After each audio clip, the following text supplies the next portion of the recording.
very quickly, still to introduce myself in numbers. You know, it's very fashionable. So in numbers on X, I am followed by 191,000 followers. On Telegram, 40,000 followers. On YouTube, 82,000 followers. In library, I was the bestseller translated and censored worldwide book, which was called Les Apprentis Sorciers, and translated in Lithuanian.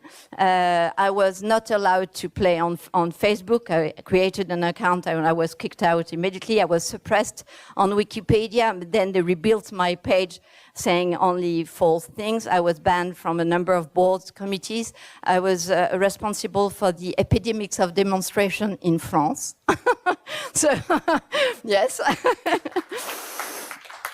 And I had very few success, but we need to say them in New Caledonia, in Luxembourg, and in some French island, where we were quite efficient as to having the less possible people to get this horrible injection. And also, I want to say that I have been financially supportive of victims, the suspended in France. That is to say that all the money, the 100% money that I gained from the book, I gave it back to the people because they suffer so much. So in France, I was also the first to be censored by the media back in February 2020. So it's quite early. But it shows you how early I was in the fight, and this is probably why I am a bit exhausted and a bit sensitive now. I was the first to list all the symptoms of COVID, because at that time people said that you had cough, and mild fever. So I said, no, it's much more than that. I was the first to propose azithromycin as antibiotics with antiviral properties, to warn about ADE, antibody-dependent enhancements against coronaviruses, against the risk on fertility. I was the first to warn about the madness of treating healthy people with gene therapy. That is all in 2020. Yeah? To publish, so that was in 2021, to publish on the excess of mortality in Israel youth, to raise the substantial contribution of spike to the disease thanks to tests. I remember that it was at the World Council for Health at the beginning, and to propose that the disease would be called spikopathy. To coordinate a number of opposition, that's it, you know, and then of course it has been a long journey. I want to also to say, why did I choose that topic? It's pretty much complementary to Shannon. We have learned a lot from what we've lived, and there is a huge instability at the moment. We all know it. We are all aware of it. And so I present this only if you contribute. That is to say, I will need your reaction. I will need your input. We have to think it together. And this is pretty much tailored not only for us, but as well as for people who did not understand anything to start with the COVID vaccine and everything. And we need to help them, because if we don't help them, to go back to Reggie's presentation, how are we going to manage? How are we going to block this invading our lives? Can I? Okay. Oh, cool. Thank you.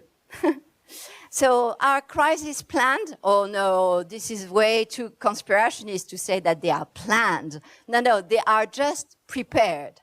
I hope that you like the subtlety that no, they are not planned, they are prepared. So what is prepared is at the moment, until November, they are playing this big game, preparing for a next pandemic. It's a health exercise, that's they call it. In France, They have been publishing a terrible paper in the mainstream media, like Shamnan said, about saying that we may expect between 100,000 and 500,000, meaning 500,000, of injured people from war by the end, by 2026. So, yes, this is quite interesting, isn't it? And so, because they are so bad, those people, this is the letter that was sent to the hospitals by our government, that they should expect as much as 100,000 to 500,000 injured people between 10 to 180 days. Those people are really very precise. It's always, yeah. And but then the other mainstream media, they took over this this letter, and instead of saying 100,000, 500,000, they said 10,000, 50,000. It's a little bit about the end thing. It's like they don't really care. Maybe, you know, it's by 10 the factor, but that's okay. You know, you don't, no big deal between, you know, 500,000 and 50,000. This is how much terrible all these journalists are and this government. So yes, 500,000 injured, they say, by 2026 within little time. They claim it's a war and social movements. Also, they, of course, in those very serious people. In fact, it's this shows you how this CDC was so into the science, because they tell you that you should get prepared to a zombie pandemic. You know, next, please. So, in regards to what is going on in the UK, they all received a little text on their mobile saying that the government was playing emergency alert. And I looked at those wireless emergency alerts to understand. So previously they were known as commercial mobile alert system, follow the money. And prior to that, they were called personal localized alerting network, obviously a tracker. And sometimes it may happen, you have false alarm. For instance, on Wikipedia, they were saying, sometimes they announce that there is a missile, there is none, a tornado, but there was not. And sometimes they would evacuate enormous, big places like Los Angeles County. But in fact, we just needed a little 1,000-acre of people, acre to be evacuated. And sometimes as well, they get testing errors, so the target errors. So instead of sending their emergency alerts to the right person, they send it to the TV stations. So next one, please. So the scams are continuously being tested on us, even though sometimes they apologize or almost apologize, and they said yes, that we agree that we have put a big effort into frightening everyone, but then they go back to their business as usual with the worst, deadliest cave that could cause next pandemic. So those scams, yeah, thank you. It is very interesting because there are many papers that are published in the literature, scientific literature. I took a number of them. So they are called like misinformation and public health messaging in the early stages of the monkeypox outbreak, mapping the Twitter narrative with deep learning. What those kind of articles, and there are really many of them, show is that the reaction of tests, my reaction, all our reaction are being scrutinized by those people to see how we react when they throw a little bone saying Marburg or monkeypox, and how are they going to react. So we always have to understand that we are being watched, and this is the kind of results they come up with. So they talk about immunizing the people. If you want to immunize the people against the misinformation, about 20%, this is the ratio that they think is likely to reverse to a normal level of communication. And these strategies are being explored to fight the fake news by a number of agents. So for instance, in this article, each agent had a list of other agents that they might share information with, typically 80 to 230 members of the bubble. And these they would send 140 times per hour messages. So they are really organized. And when you go on Twitter and you hope that you have any kind of impact because you have, like me, 190,000 followers, forget about it, because this is what is behind you and the whole system. Thank you. So now the toolkit. First of all, we need to block all the fear promoters. And this is the way we do in France. We hook the guy. We don't harm them. Huh? We just get rid of the fear promoters. Next. So this is the guy that is now hooked in his tree. And this is, in this example, it's Mario Draghi. On July 2021, to Reuters, he says, calls for people not to get vaccinated is a call for people to die. If you don't vaccinate, you get sick, you die, or you let other people die. Can you believe how aggressive that kind of people are? And they are our prime ministers, and you name it, you have it. Emmanuel Macron, Angela Merkel, Joe Biden, Vladimir Putin, they all said that kind of sentences, terrible. So just to threat us, over 1 million articles on the epidemic had been published between March and May 2020 in the French press. So we have also to watch for their agents, now that you know of them, because they are promoters of division. This guy is a typical agent. He is promoting the division with ego fight, and those promoters of divisions are never far from fear promoters. So we have to be really careful in the way we are completely infiltrated by now. The second toolkit is watch closely your environment. You have to become a public health expert. And how are you going to do so? By looking around you. You go at home, you look at your family. Is my family dying like flies? No, they seem okay. Then I go to work. Are my colleagues like dying, all of them? No, they seem all right. What about in my neighborhood, my neighbors? No. And then any change in the animal and pet behaviors. So what the nature gives us is beautiful example. Those starlings birds, they stay together within a flock, and they pay very much attention to the movements of 7 other birds closest to them. And I think this is a good way of, checking what is going on. Is there something serious or not, to worry or not to worry? Let's watch together. Let's watch. We see children in their square, but they seem very healthy. So what you analyze here is that people are mad in this school because teachers are really bad into putting all the kids in different squares. Here they see, you see a poor guy in respiratory distress in a bag, so wrapped in a bag. So you say that you don't want to go to that kind of hospital. Here you are in Cannes. Wonderful Cannes. I don't know if you've ever been there. This is the beach. People are just, having their best moment. But this guy is spraying H2O2 on the beach to disinfect the beach. So train those who tell you that everything was fine, that they were so happy to get their 10 shots. Try to open their eyes with that kind of images.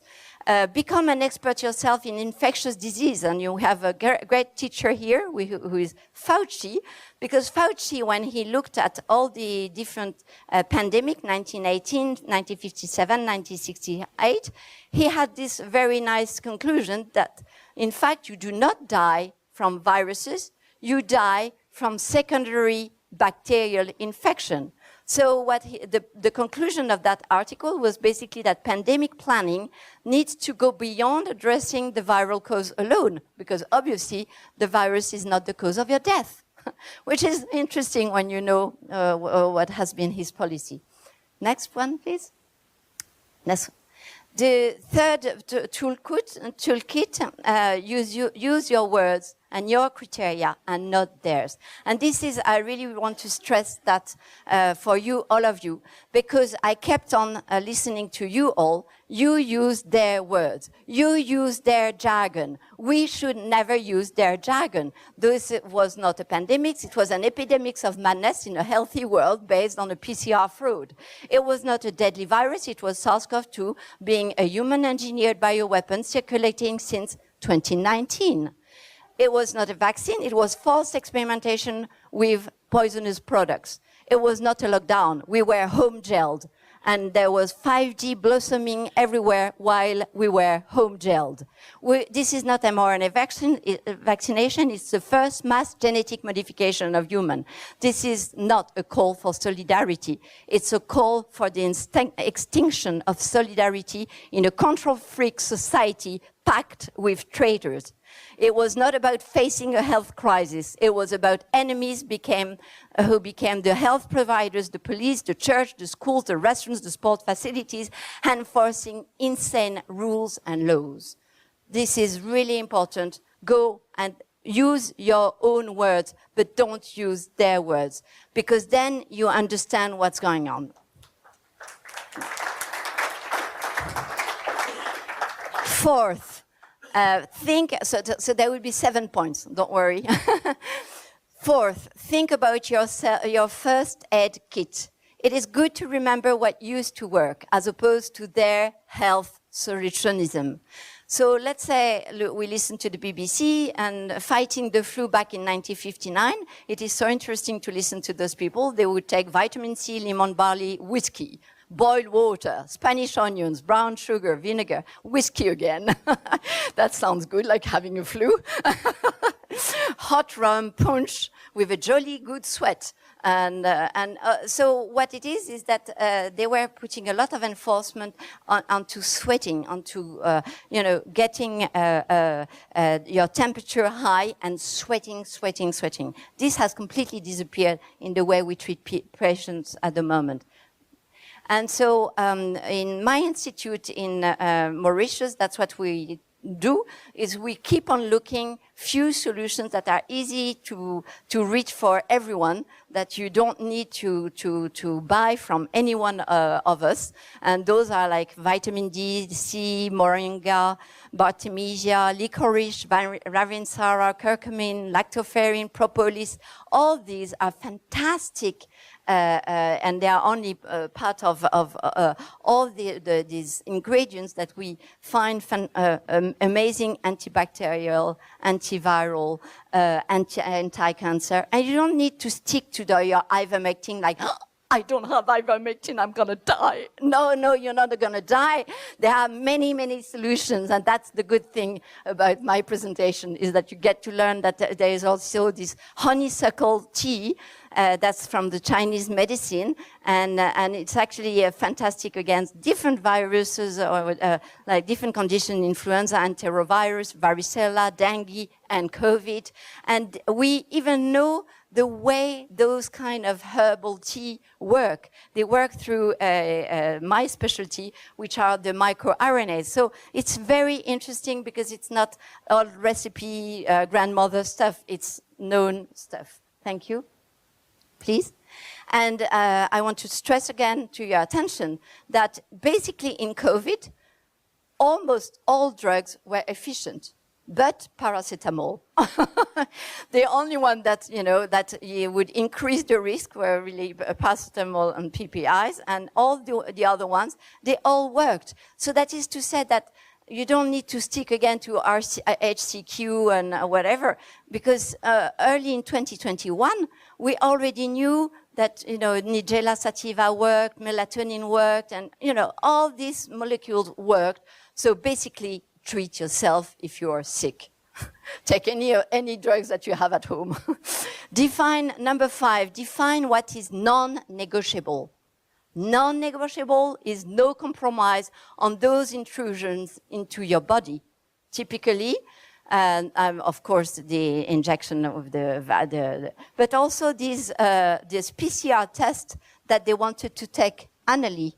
And they did they tried it in France, they did it in Britain, and then when I started speaking about it and making it loud, then they backed up and they say, oh, maybe it was not the right timing, we will do it another time. But yet, the intrusion of going, in this nasopharynx was completely crazy and mad, so no compromise on whatever intrusion they want to make in your body. And in Luxembourg, I have to test. The National Health Laboratory failed to confirm 80% of the tests that were carried out in the private laboratories. So that just shows you how fantastic these tests were. They are reliable. Never answer, never ask. What I mean by that, non-qualified individuals who are neither doctor nor nurses should ever know about your health status. You should not negotiate that. No one should have asked you if you took the test. No one if you were positive, negative, or your children if you had the jab, how many times. And you should never have asked. And I'm sure that in this room, a number of people have asked to, did you take the jab? How many shots did you take? This is, I think, completely wrong. Because if we didn't answer and we didn't ask at that time, nothing would have gone. Because you would just stop the system. If suddenly the school asks you, but you cannot answer because this is about my health status, the whole thing collapsed. So it's just so easy as to say, I don't answer. Are you a doctor? Are you a nurse? No, so I don't answer you. And you stop the system. So never answer, never ask. And no compromise on intrusion into your genome, of course.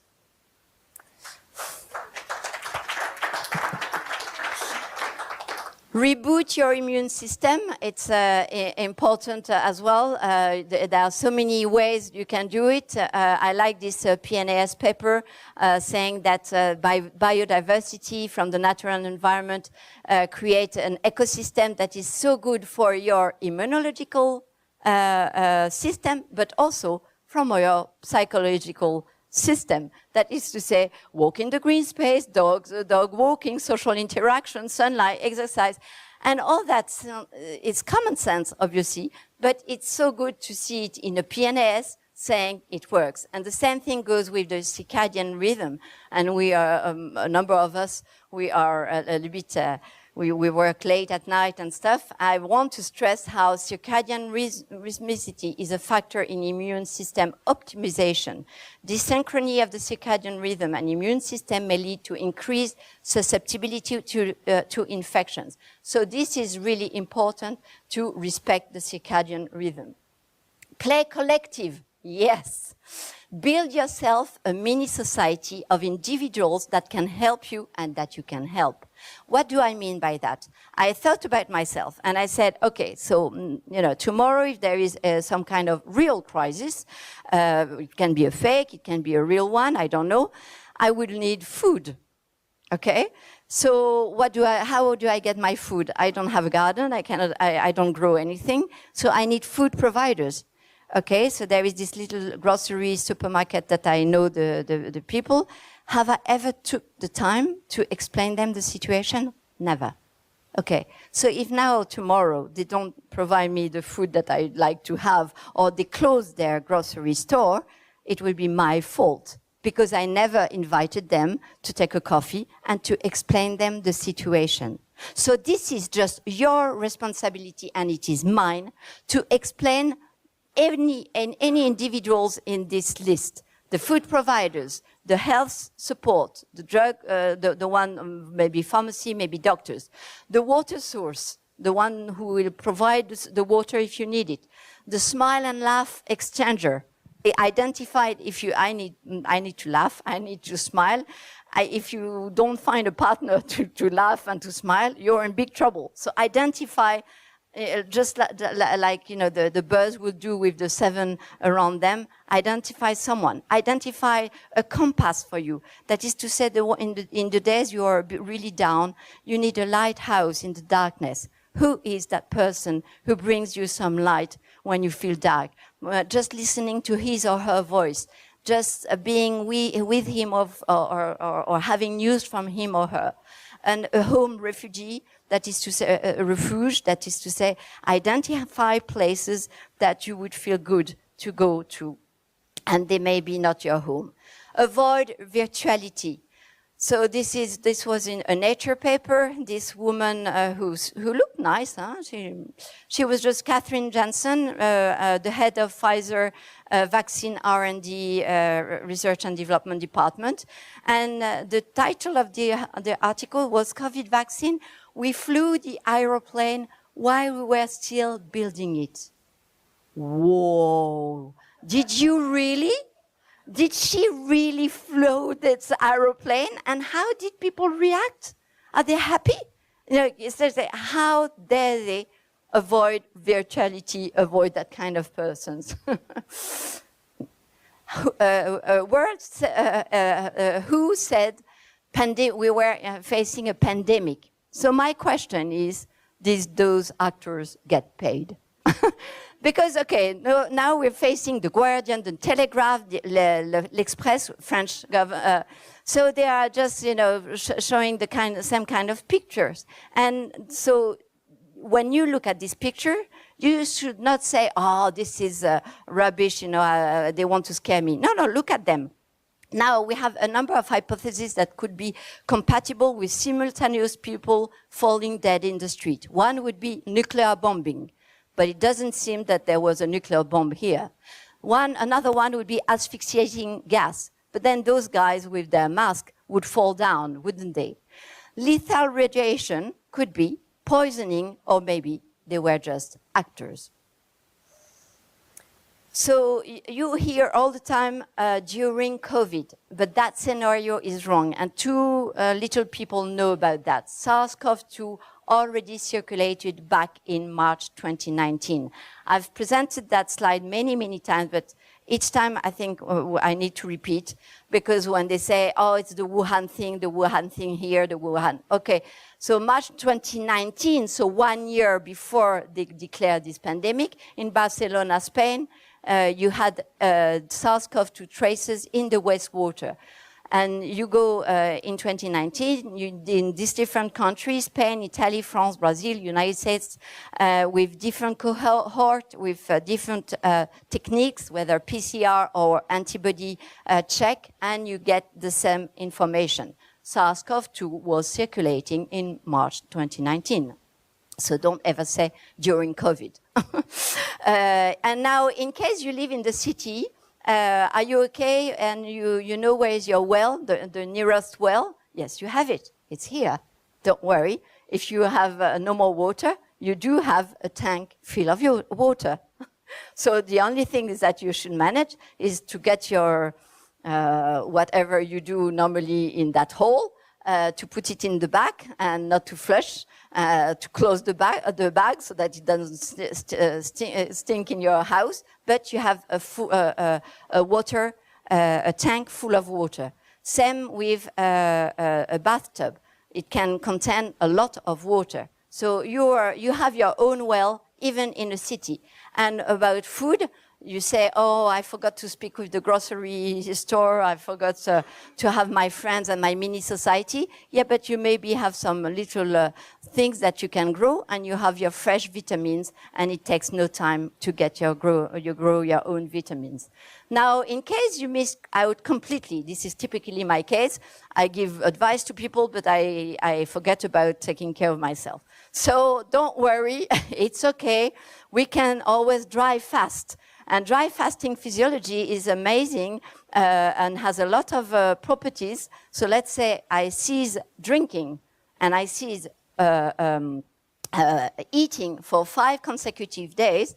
And in fact, it turned out that it has a good impact on a number of conditions.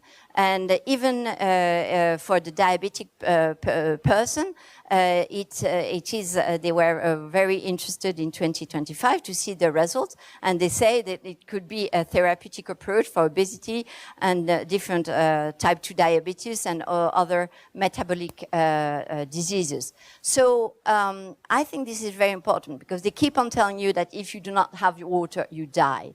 So apparently you don't really die.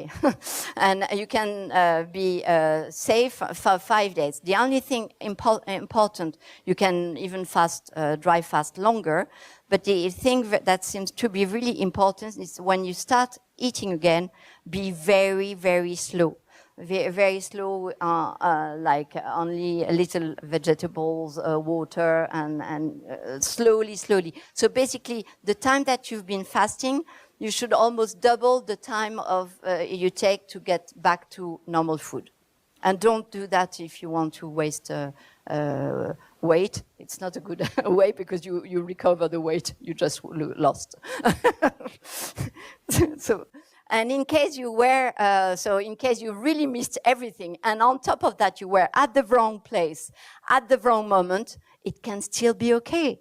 And they don't want you to know probably that in Hiroshima, in Nagasaki, the day that the bombing took place, we are on August the 6th, you had 4 priests wandering in the street, like in the middle of nowhere. But yet they were followed all their lives. And yet, not only did they survive, they were here in the time of the bombing, and the same happened in Nagasaki. They were just doing their rosary, so you were not supposed to know because otherwise you wouldn't even you would start even not fearing nuclear bombing. So I figured out that it could be useful in your toolkit to know that these priests never had any sort of cancer or consequences from the radiation, neither in Hiroshima nor in Nagasaki. So there is a conference I gave in 2018 on our senses, and I love senses. Senses are fantastic. They touching, smelling. It's just they empower you to your own life. And I prompt you to watch that.